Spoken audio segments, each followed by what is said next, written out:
स्वागत है आप सभी लोगों का मेरे चैनल साइंस टू टेक्नोलॉजी में। मैं अनुपम विपुल आप सभी लोगों का स्वागत करता हूं आज के शो कंप्यूटर वेडनेसडे में। आज हम लोग बात करेंगे रेजिस्टिव रैंडम एक्सेस मेमोरी के बारे में, यानी कि री रैम के बारे में। तो आइए समझते हैं इसे।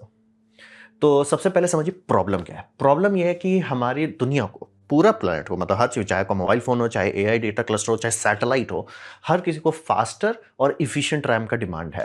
अब रहा बात की करंट जो टेक्नोलॉजी है, जो अभी हम लोग यूज़ कर रहे हैं, यानी कि 2026 में जो आपके पास हार्डवेयर है, उसमें जो आप यूज़ कर रहे हैं, उसमें कोर लिमिटेशन है। मतलब फंडामेंटल हर टेक्नोलॉजी का आप साइंस निकाल सकते हैं कि वो कैसे काम कर रहा है, और वो आपको फिजिक्स लेवल पे बता देता है कि सर आप कितना उछल सकते हो। ये हर चीज में होता है। अगर आप फिजिकल लिमिट समझ लेते हैं तो आपको पता चलता है कितना आपके पास बफर रूम है। जैसे कि आप सीआरटी टीवी जो है आता था पहले, जो बड़ा वाला, कितना भी हाई तौबा कीजिए वो ओलेड जितना ये नहीं होगा, क्या बोलते हैं, लो एनर्जी एफिशिएंट होगा नहीं। वो फिजिक्स का बात है। आप उसमें इलेक्ट्रॉन गन चला रहे हैं, उसको हाई वोल्टेज पे आप उसको एक्सेलरेट कर रहे हैं, होगा ही नहीं। फिजिक्स ही बोलता है नहीं सर नहीं होगा। तो सेम यही समझना है कि हम लोग जो टेक्नोलॉजी इस्तेमाल कर रहे हैं, मतलब आप रिफाइन कर सकते हैं, लेकिन उसका एक फिजिकल अपर लिमिट है कि ज़्यादा नहीं होगा सर। तो रैम में फास्ट है लेकिन वो वॉलेटाइल है। वॉलेटाइल का मतलब है कि अगर बिजली गया काम खत्म, दी एंड, डिलीट, खत्म, स्वाहा। फिर आपका नैंड है, नॉन वॉलेटाइल है लेकिन स्लो है, वो भी है। तो वही समझिए कि, और एआई का अभी जो डिमांड है कि हमको और फास्ट दीजिए और एकदम तेज रैम दीजिए, वो तो हो ही नहीं रहा है। और अच्छा होगा अगर हमें कुछ ऐसा मिल जाए कि जो अभी रैम चिप देखते हैं उसका मतलब कैपेसिटी बहुत कम होता है, क्योंकि पर सेल जो है, मतलब रैम को आप खोल के देखिएगा, उसका मतलब इलेक्ट्रॉन माइक्रोस्कोप में सेल दिखेंगे जहाँ पे वो डेटा स्टोर कर रहा है, वो सिर्फ एक स्टोर करता है, या ऑन है या ऑफ है। नैंड थोड़ा बेटर हो गया, उसमें बहुत सारे स्टेप्स स्टोर हो सकते हैं, लेकिन रैम में वैसा है ही नहीं। तो प्रॉब्लम है। तो हम लोग एक एक करके एक एक टेक्नोलॉजी को अच्छे से समझते हैं। तो सबसे पहला हो गया रैम। तो रैम का समझिए, ये मॉडर्न कंप्यूटेशन इसी के भरोसे चलना शुरू हुआ है, और इसका सबसे बड़ा बात होता है इजी टू एक्सेस होता है। यानी कि कंप्यूटर के नज़र से देखिएगा, यानी कि सीपीयू जो है, सीपीयू एक एक सेल तक जा सकता है कि सर मेरे को ये एड्रेस पे ये बाइट को डेटा दो, वो दे सकता है। यही रैम का मेन खास होता है। वो बड़ा डेटा नहीं दे रहा है, क्योंकि बहुत बड़ा डेटा आपका सीडी से निकलता है, लेकिन रैम तब भी लोग लगाएंगे कंप्यूटर में। ऐसा क्यों? बात है रैम में आप जो भी डेटा स्टोर किए हैं उसका एक एक बिट तक आपको आराम से, मतलब बाइट तो पूरा आराम से आपको मिल जाए, सर ये बाइट है ले आओ, ये बाइट है यहाँ से ले आओ। तो ये एक बहुत अच्छा वर्किंग मेमोरी के तौर पे काम करता है कि सर ये डेटा हमने यहाँ रखा था, वो वहाँ है, फटाक से निकाल लो। यानी कि पूरा, मतलब आप ऐसा समझिए कि बुक आपके टेबल पर रखे हुए हैं। आपका बड़ा सा टेबल है, उस पर खूब सारे बुक्स रखे हुए हैं, और जो एसएसडी हो गया या हार्ड ड्राइव हो गया वो आपका लाइब्रेरी है। उसमें बहुत है, लेकिन धीरे से आपको जाना पड़ेगा, निकालना पड़ेगा, वो करना। टेबल पर आंख के सामने है, हाथ के रीच में है। तो यही इसका सबसे बड़ा बात होता है। और इसका समझिए रीड बहुत हाई स्पीड पर कर सकते हैं इसको, क्योंकि आप बेसिकली ये जो यूनिट्स आप देख रहे हैं उसमें है क्या, वो कैपेसिटर है। कैपेसिटर में या तो चार्ज है या तो नहीं है। चार्ज है तो वो 1 है, नहीं है तो 0 है, या उल्टा भी हो सकता है, डिपेंड करता है। तो बेसिकली बहुत आसान है। मतलब एक तो लोकेशन, तुरंत आप मिसाइल मारिए, इतना बड़ा है उसमें तुरंत एक एक बिट तक मिसाइल मार सकते हैं आपके। सर ये बिट हमको जानना है ऑन था कि ऑफ था, ये बाइट जानना है ऑन था कि ऑफ था, ये मतलब ये वर्ड क्या था, वो सारा आप कर सकते हैं। रैम का सबसे बड़ा पॉइंट वही होता है कि एक एक लेवल तक जा सकते हैं, और एक एक सेल डायरेक्टली रीड हो सकता है। लेकिन अब दिक्कत आता है कि कैपेसिटर जो है उसमें इलेक्ट्रॉन्स लीक करते हैं। आप कैपेसिटर में एनर्जी डाल दिए, वो बहुत लंबा नहीं चलेगा, और इतने छोटे छोटे जो आप कैपेसिटर बना रहे हैं ये तो हवा में ही लीक कर देगा। तो हिसाब ये बनता है कि इसको रिफ्रेश कॉन्स्टेंटली करना पड़ता है। अब इसके लिए आप अलग सर्किटरी बनाइए, या एक रीड सर्किट बनाइए जो रीड कर रहा है उसी टाइम राइट भी कर रहा है, ताकि वो मेंटेन करके, जैसे मान लिया उसने रीड कर लिया कि डेटा ऑफ था, वो दोबारा वहाँ कुछ नहीं करेगा।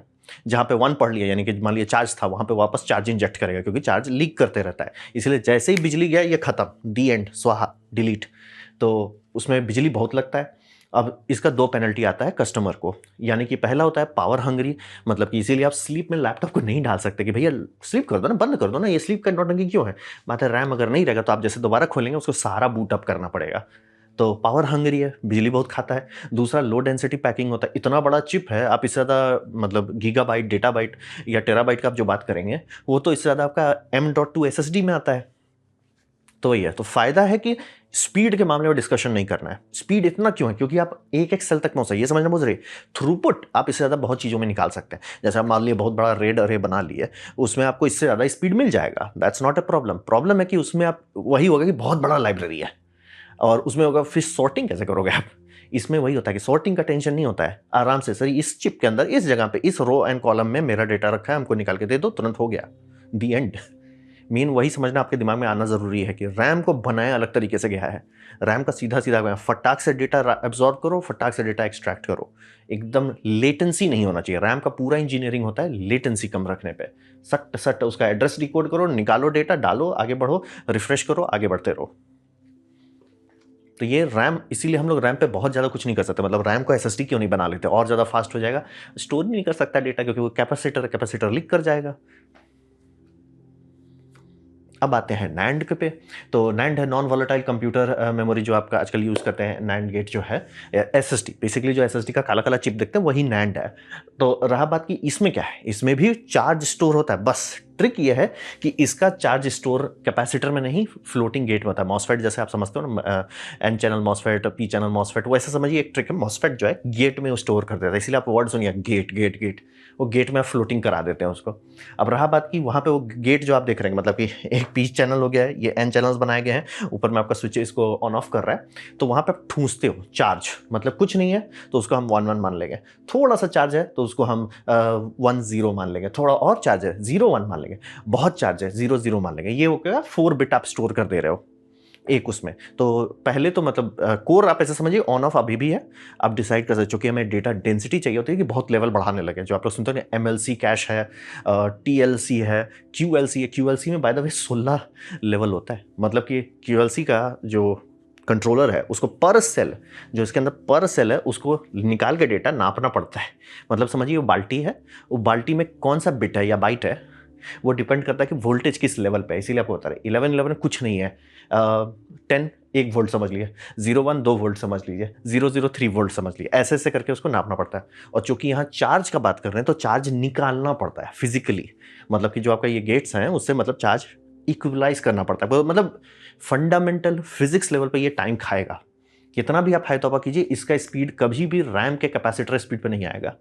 मतलब कि जितना टेक्नोलॉजी पे आप इसे बना सकते हो उतना पे अगर आप रैम बनाएंगे, रैम बोलेगा सर डिस्कशन नहीं। और वो तो रीड का बात कर, रीड में तो आप ऑलमोस्ट पहुंचा सकते हो एक दूसरे के आसपास।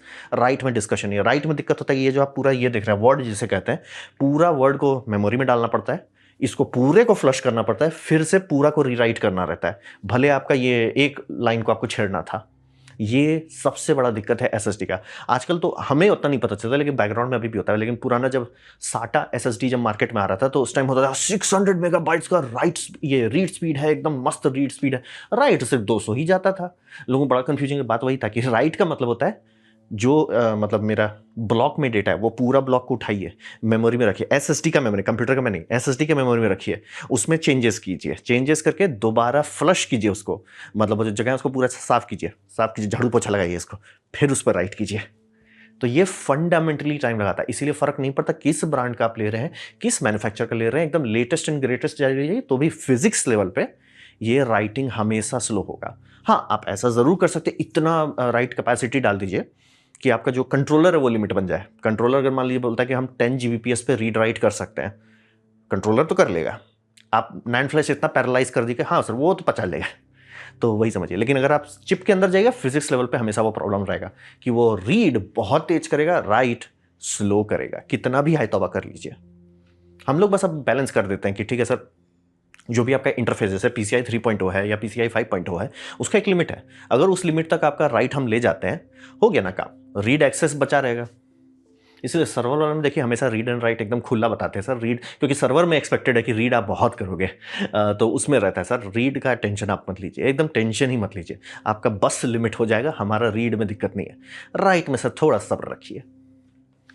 तो वही बोल रहे हो, आपको चार्ज स्टेबलाइज करने, मतलब जब आप इलेक्ट्रॉन ठूंस दे रहे हो, इलेक्ट्रॉन निकाल दे रहे हो, और फिर उसे बाल्टी में रख रहे हो, फिर बाल्टी को नाप रहे हो, फिर उससे डेटा निकाल रहे हो, वो टाइम लगेगा।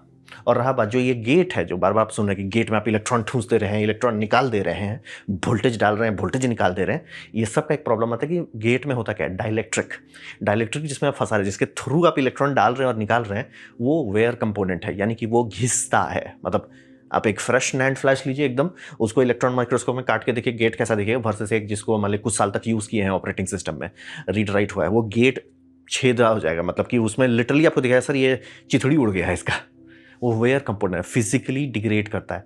इसलिए आप लोग सुनते हैं ना ट्रिम लेवलिंग, ये सब बात वही है। ये सारे जो गेट्स हैं वो कमज़ोर होने लगते हैं, और इसीलिए जब भी आपका जो सिंगल लेवल फ्लैश चिप्स होता है वो बहुत लंबा चलता है, उसमें 10 साल की वारंटी आप दे सकते हैं। जो क्वाड लेवल है उसको नहीं दे सकते, क्यों? थोड़ा सा भी डिग्रेडेशन होगा, ये जो 16 स्टेप्स हैं वो लुचपुच होने लग जाते हैं। मतलब कि कंप्यूटर अब रिलायबली नहीं जान सकता कि आपका डेटा कह रहा है 10 कि 01 लेवल है ना, फिसल रहा है। और 1 वाले में ये रहता है कि बहुत डिग्रेडेशन के बाद वो होगा। तो अगर कोई मिशन क्रिटिकल है तो उसको जनरली आज भी सिंगल लेवल सेल में इसीलिए स्टोर किया जाता है। कुछ लुच-पुच है, जैसे आपका माइक्रो एसडी कार्ड है, उसमें कोई उतना सीरियस चीज़ नहीं है, तो उसमें आपको क्यूएल क्यू नैंड मिल जाएगा कि भैया खूब डालो ना, चलता है चलता है, नहीं चलता है नहीं चलता है, लाइफ स्पैन लंबा नहीं होता है।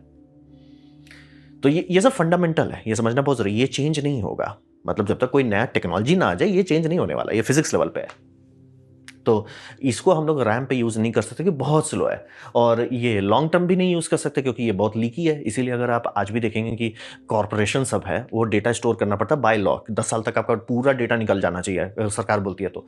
सर कहाँ पे रखते हैं वो डेटा? सर्वर में तो रख नहीं सकते क्योंकि बिजली खाते रहेगा हर टाइम, और हार्ड ड्राइव है तो हार्ड ड्राइव फेंकते रहो हर कुछ दिन में, तो वो तो चलेगा नहीं। एसएसडी थोड़ा ही दिन का चलेगा, ज़्यादा तो चलेगा नहीं, और रख के अगर भूल गए तो गया डेटा। ये मतलब इलेक्ट्रॉन लीक करेगा, बिट रॉट करने लगे, तुरंत नहीं होगा, मैं एकदम क्लियर है, तुरंत नहीं होगा, लेकिन होगा। मतलब आप भरोसा नहीं कर सकते। तो अभी भी हम लोग पूरी इंसान मैग्नेटिक टेप पे स्टोर करते हैं, जैसे वीसीआर आता था ना, अभी भी वही यूज हो रहा है, एलटीओ टोप कहते हैं उसको।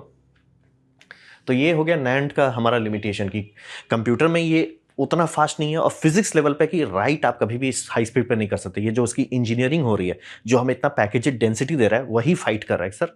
इस पैकेज डेंसिटी का प्रॉब्लम है कि सर आपको राइट करने के लिए पूरा बस खाली करवाओ, फिर उसमें एक पैसेंजर बदलो, मतलब जो एक पार्किंग स्पॉट पे है उसमें पैसेंजर बदलो, फिर चढ़ाओ बस को। लुच-पुच बहुत होता है, टाइम बहुत लेता है राइट में। रीड कोई टेंशन नहीं, रीड में थारा भाई संभाल लेगा, राइट टाइम लेगा। अब रहा बात की क्या इसका रीड रैम जितना स्पीड हो सकता है, काफ़ी पास आ सकता है, नहीं आएगा लेकिन एक लेवल तक, क्योंकि जहाँ पे आप क्यू नैंड लगाने लगे एक एक सेल पे बेचारे को टाइम लगाना पड़ रहा है। कंप्यूटर कैलकुलेट कर रहा है कि सर आप एग्जैक्टली कौन सा डेटा देना चाह रहे हो, टाइम लगता है। और कैपेसिटर रीड करना ज़्यादा आसान होता है कंपेयर टू यहाँ पे चार्ज काउंटिंग करना। तो ये फिजिक्स लेवल पे कि ये फास्ट है, पहले से तो बहुत फास्ट है, लेकिन रैम के स्पीड पे कभी नहीं जाएगा, और उसका जो फंडामेंटल ब्लॉक एक्सेस है वो भी अच्छा नहीं है। अब आते हैं री रैम, जिसके पीछे अभी थोड़ा एक्साइटमेंट आ गया है। तो हिसाब है कि अगर एक सेल हो आपके पास, ठीक है, आपके पास एक सेल है जिसका रेजिस्टेंस आप चेंज कर सको, तो फायदा है कि रेजिस्टेंस पढ़ना ज़्यादा आसान है। कैपेसिटर जैसे पढ़ सकते हैं जितना जल्दी, आप रेजिस्टर भी उतना जल्दी पढ़ सकते हैं। चार्ज निकालो, चार्ज को कंपेयर करो कि चार्ज के साथ जब भी बात करें उसमें जनरली आपको एक डायमेंशन भी डालना पड़ता है, टाइम कितना है, क्योंकि बोलो ना हर चीज़ का एक इम्पीडेंस है, कितना तेजी से चेंज होगा, तो इसीलिए वहाँ पे स्टेबलाइजेशन टाइम देना पड़ता है कि भाई रुको, देखो, सब्र करो। जब आपको सब्र नहीं करना है तब तो रजिस्टर उसमें आता है कि आप नाप सकते हो, बहुत तेज नाप सकते हो रजिस्टर।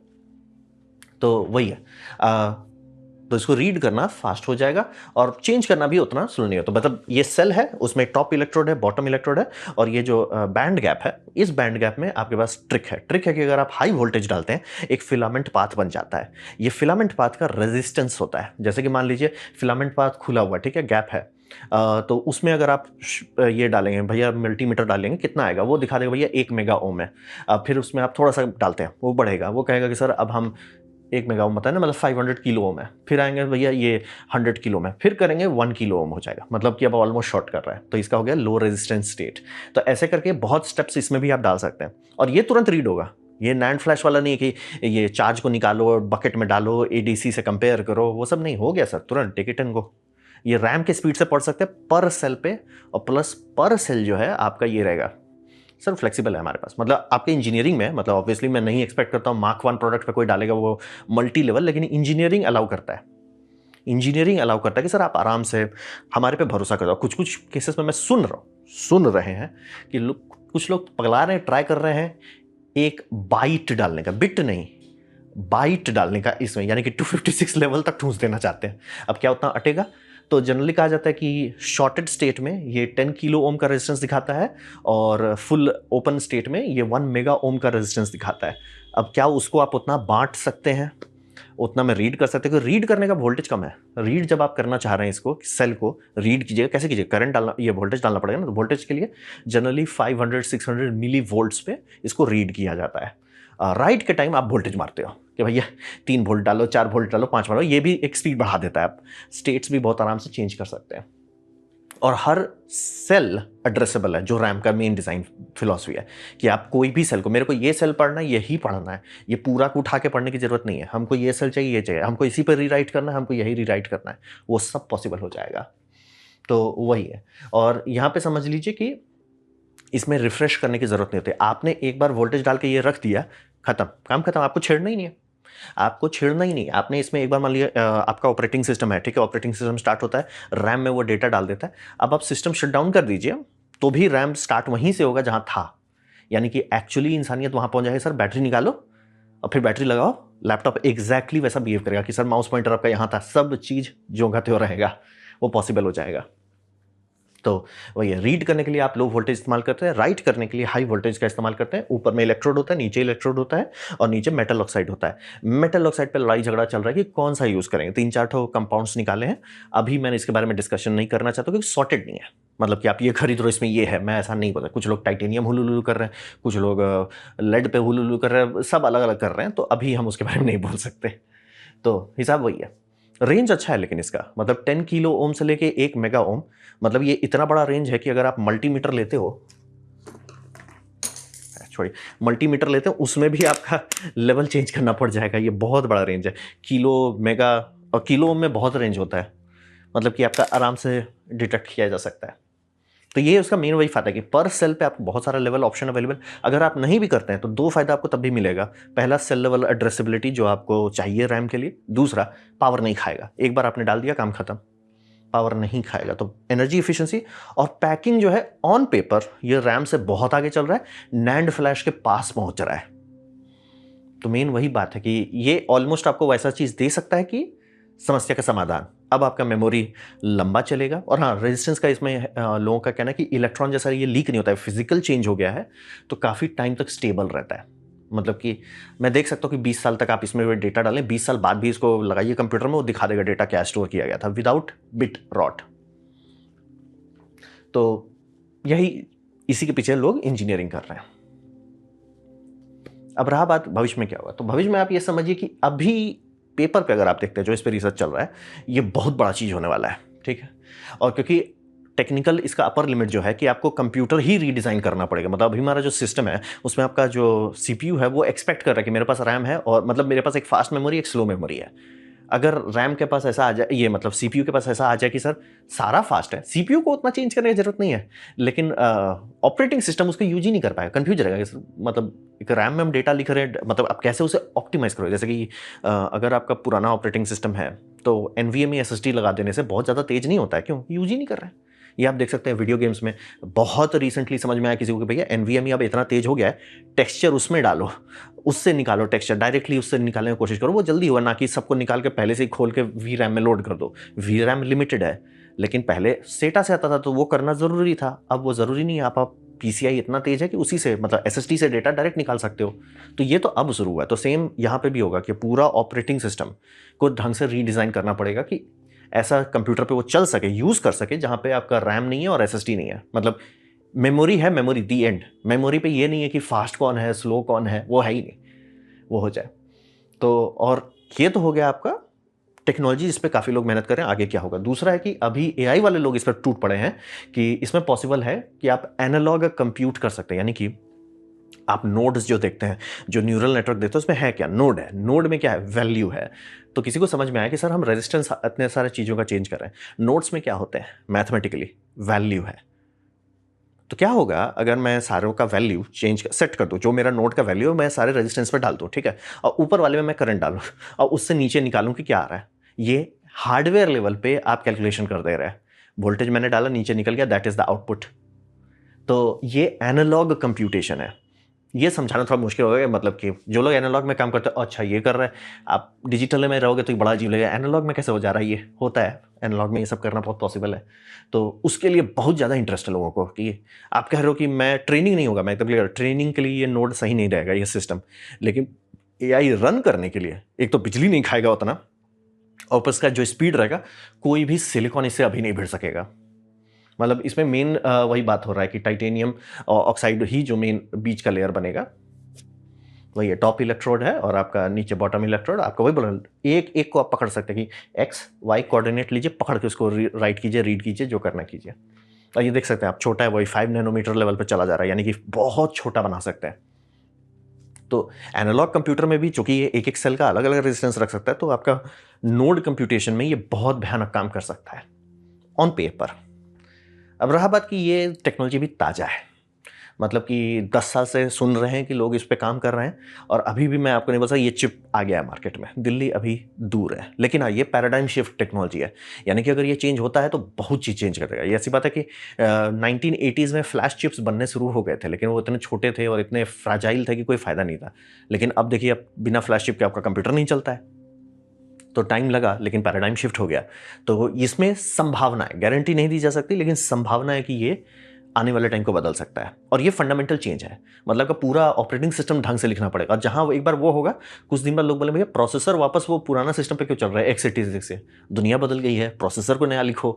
तो पैराडाइम शिफ्ट वाली बात हो रही है ये, इसीलिए इसे हल्के में नहीं ले सकते। तुक्का है लेकिन बड़ा है। तो ये था मेरा प्रेजेंटेशन रीरैम के बारे में। उम्मीद करता हूँ आपको अच्छा लगा, कुछ सीखने में, कुछ समझ में आया। अगर ऐसा है, लाइक कर दे, दोस्तों शेयर कर दो, उससे मेरा काफ़ी भला होगा।